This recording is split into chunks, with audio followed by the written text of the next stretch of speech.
What's going on, New York Football Giants fans? We just finished off week 2 of the preseason against the Miami Dolphins in a 26-3 dominant victory over the Miami Dolphins, getting John Harbaugh his first taste of victory in a New York Giant uniform as the head coach of this franchise. Offense, defense, special teams, dominated across the board. We're going to get into everything with this game. What are the updated depth chart, positional battles looking like? Some guys have fallen down the chart, as we saw by their playing time. Some guys have risen up the chart, as we saw by their playing time. But we're going to get into all that. Before we do that, guys, you got to help me out. If you like New York Giant content, we are going to be going hot and heavy in the paint. New York Giants every single week with these videos. Multiple videos a week. I get as much out as possible. Subscribe to the channel, like the video, share the video, hit the hype button, hit the bell. Make sure you know when these videos are coming out because they're going to be intense when we lose and they're going to be intense when we win. Intensity all over New York Giant football content with me. Guys, what can I say about today's game that'll get us all hyped up for the New York Giants that we're not already hyped up about? Let's get into the positional battles that I was looking forward to on the offensive side of the football, which is wide receiver and running back. There are multiple running back spots and multiple wide receiver spots that still have to be ironed out for the New York Giants. Tight end's going to be set.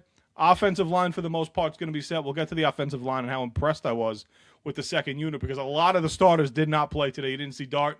You didn't see Likely. Again, Neighbor's still not out there. Darnell Mooney still not out there. You didn't see many of those guys today. But let's start with the running back room in this game as the Giants dominated a 26-3 victory.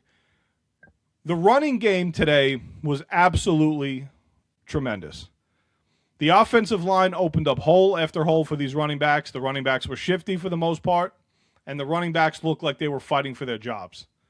That's what it looked like today. So, starting with Devin Singletary, thought he played very well today. He started the game. Tyrone Tracy backed him up. Singletary had a couple of good shifty, squirmy plays up the middle through the tackles.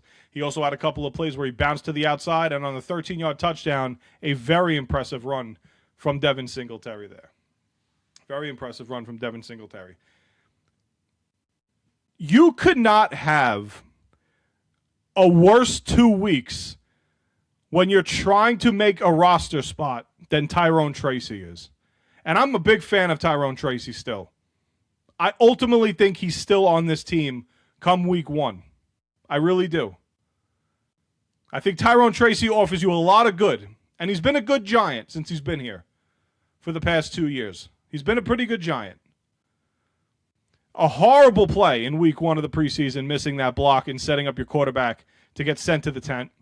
And now in week 2, when you have to step up, you just signed Najee Harris.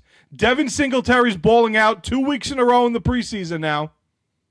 You have Cam Scadaboo, who's going to get a lot of reps. And you're Tyrone Tracy.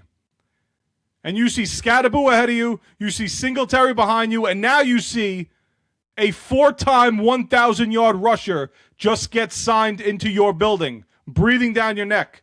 And what you do on the opening drive after the first couple of plays where you run pretty decent runs, you fumble the football inside the red zone. That cannot happen. It cannot happen. You're going to cost yourself a roster spot. This is not Brian Daboll anymore. This is John Harbaugh. You don't run the ball with the efficiency that the Giants did. Get down to the 13-yard line, and your running back fumbles by transferring the ball from one arm to the other. Unacceptable. And it's going to take a lot for Tyrone Tracy to get out of this doghouse. This isn't Club Med anymore. That stuff has got to stop. And if it doesn't stop, John Harbaugh will take care of it. Trust me on that. Trust me on that. Cost the Giants points. Turnovers in the red zone. Cannot happen. Got to get rid of those early in the preseason. Cannot happen. So the running back room is very vicious right now. The running back room for the New York Giants is very cutthroat right now. Because you have Scadaboo sitting there as the starting running back. Singletary has been playing his ass off the last 2 weeks. Keep in mind, Devin Singletary took a pay cut to remain with the New York Giants this year. Took a pay cut to stay with this team. And then you bring in Najee Harris. So now, again, cutthroat. You have to stand out if you're going to make this roster. And it's a decision of John Harbaugh. Does he want to carry 3 or does he want to carry 4 running backs?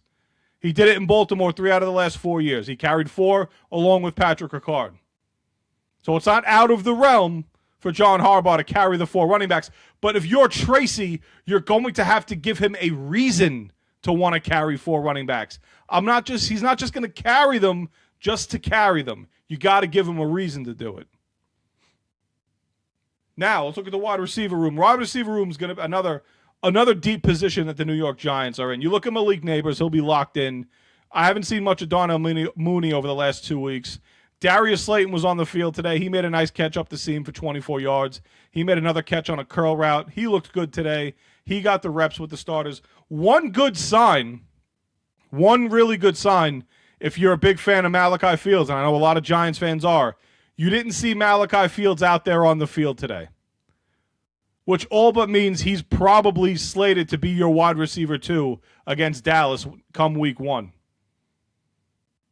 Because if you don't see the starters out there for the most part today, those guys are pretty much getting the bye week before the Jet game next week and then before the real test when the season starts in week 1. So if you're a Malachi Fields fan and you're wondering, where was he today? They're probably setting up Malachi Fields to be wide receiver 2 out there all day.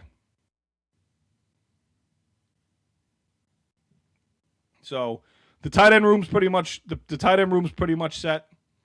Look at Odell Beckham Jr., man. I'm so impressed with Odell Beckham Jr.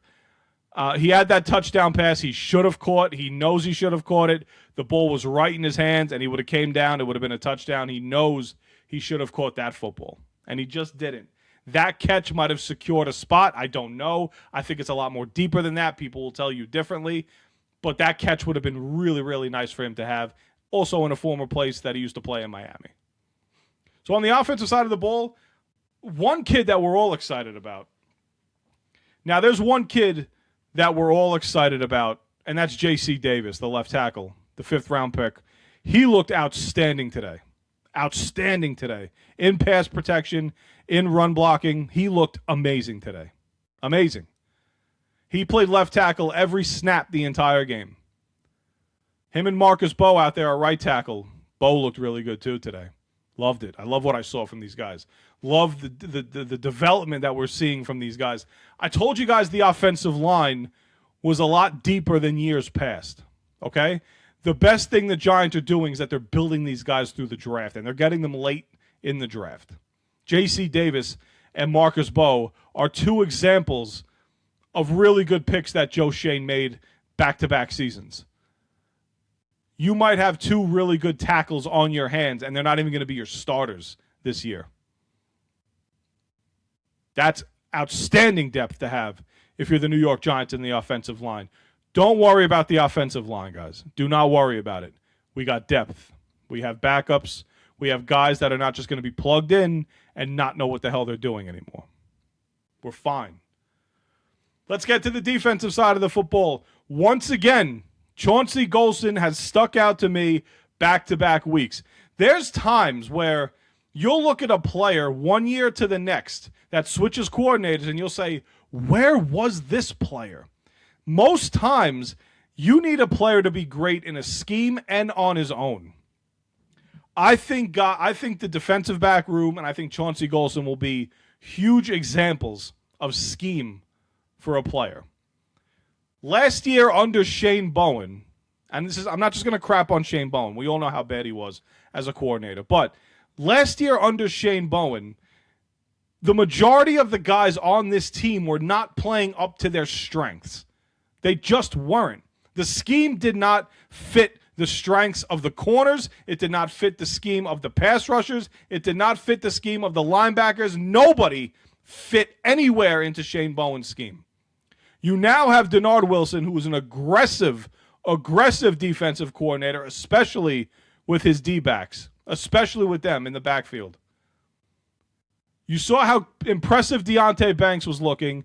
Paulson Adebo's impressive. Greg Newsome's been impressive. Drew Phillips has been impressive. Have they been perfect? Absolutely not. But you look at Drew Phillips today, who had a pass interference on one play, came out of the game the next, and the next two plays makes a tremendous tackle in the backfield, and then the next play he forces a fumble. Because the guys are staying aggressive, they're forgetting about the previous play, and they're moving forward with Denard Wilson because he has it in their heads. He has them in their heads.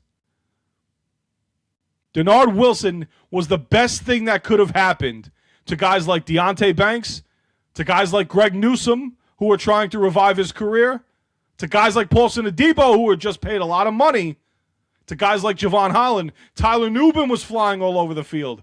These are all products of what Denard Wilson is going to bring to the secondary, especially. And then you see the exotic blitzes throughout the game. You're not getting all the good stuff now. You're getting the vanilla stuff. And they were putting pressure on the quarterback today with not many guys that are starting week 1 against Dallas. Chauncey Golston, once again, steps out of my TV screen, and he absolutely looked amazing today. There is a world where Chauncey Golston's lining up at defensive tackle and giving you that big body in the middle to bat down passes. Love what I saw from the secondary today. I absolutely love it. I loved it. Guys were finishing through the play. Guys were finishing through the tackles. Guys were not missing tackles. It was beautiful to watch. It was beautiful finally to watch when it's a 3rd and 15. Or it was beautiful to watch now when it's a 3rd and 7 and the defenders and the corners are not 15 yards back, giving a 5 to 6 yard cushion for a guy to catch a football, make one little quick move, and get the first down with ease. It was nice to see the aggressiveness. It was nice to see the dominance from a lot of these players that are going to be big parts of this team. We're going to need a lot of these guys. We're going to need them. So again, I'll say this until I'm blue in the face.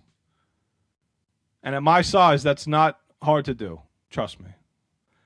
Denard Wilson was the best thing that could have ever happened to the careers of Deonte Banks, Greg Newsome, Paulson Adebo, Colton Hood, Javon Holland, and Tyler Nubin. He is going to breathe new life into those players, especially guys like Adebo, Banks, and Newsome. They are going to benefit and play very well under Denard Wilson's tutelage, under his leadership, under that scheme, because it fits exactly the style of play that those guys are best at. The kicking situation, again, Jordan Stout, once again, absolutely tremendous. The Giants have one of the more intriguing kicking matchups that we're watching unfold. One of the kicking the Giants have one of the more, what's the word I'm looking for, the battle? The Giants have one of the more intriguing kicking competitions that we're seeing in the NFL right now.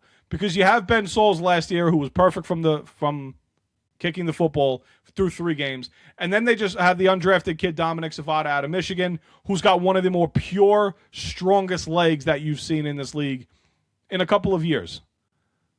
And when Savada kicks the ball, it's just perfect down the middle. So it's going to be very interesting to see the kicking competition, who ultimately wins it. That's going to be fun to see. But yeah, man, excited about this team, excited about the direction, excited. I don't care that it was the second team. I don't care that it's preseason. I love winning football games when they actually mean something to the players and to the coach. I don't care about week 17 and 18 when we're trying to make our worst draft pick. These mean more to the players who are trying to make teams, make rosters, and trying to make themselves a player in the league through the preseason. So if you guys like these videos, we're going to have tons more of them. Giants dominate. Hit me up on the social medias, Instagram, Twitter, TikTok, Facebook, all the good stuff, guys. Share, like, subscribe to the channel as Pudgy Boys Sports Talk. Giant football is in full effect. We are so close to opening day. We're getting closer and closer, guys. Thank you so much for watching.